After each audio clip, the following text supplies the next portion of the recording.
Sa bawat tintang dumadaloy, may panawagan, may galit, may pag-asa. Ito ang kwento ng bayan na isinulat ng dugo at luha.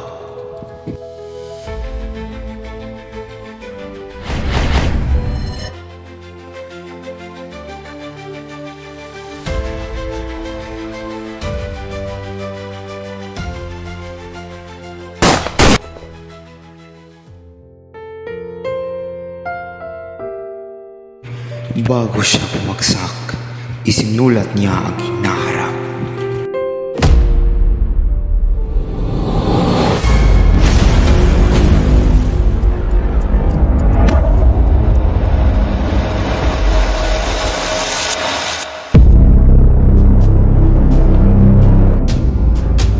Bakit tinatawag?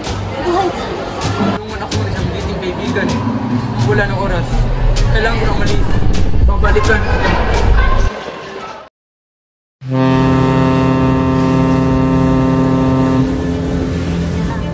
13 taon akong naghanda at hinintay. Ngayon ang panahon sa katuparan ko ang matagal kong plano. Sa bawat hakbang, nailapit ko ang Pilipinas sa kalayaan.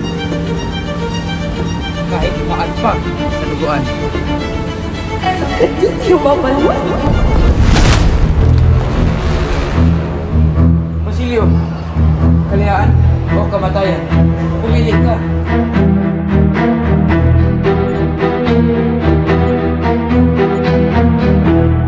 Sa mundong puno ng katiwalian, kasakiman, karahasan, at kasinungalingan,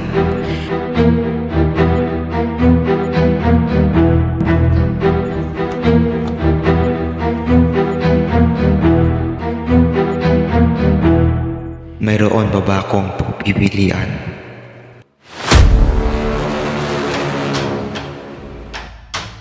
Padre, si Basilio!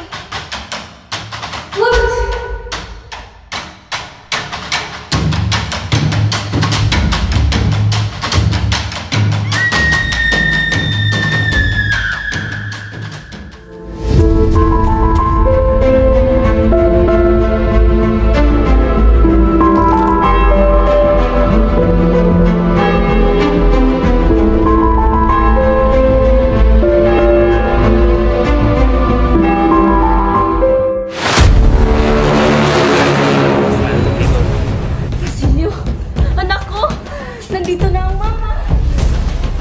Nagluto ako ng tuyong-tuyo, tawilis at sariwang kamatis!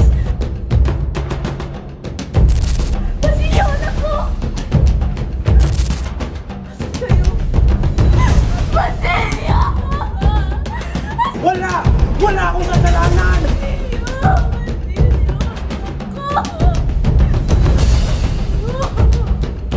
Basilio! Hinay! Tahimik ninyo!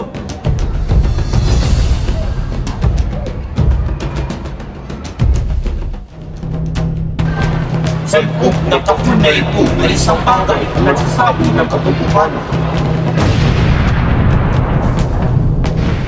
Ang kasamaan ay lumalaganap at ang mga kamay kapangyarihan ay patuloy na inapoy. Ang minamahal ngunit ang usisya ay darating at ang katotohanan at hindi kailanman maaaring pagtakpan ng habang buhay.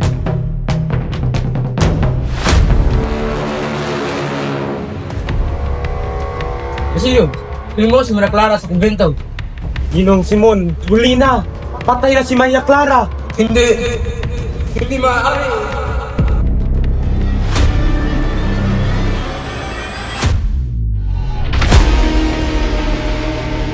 Ilang oras na lang, sulong na tayo.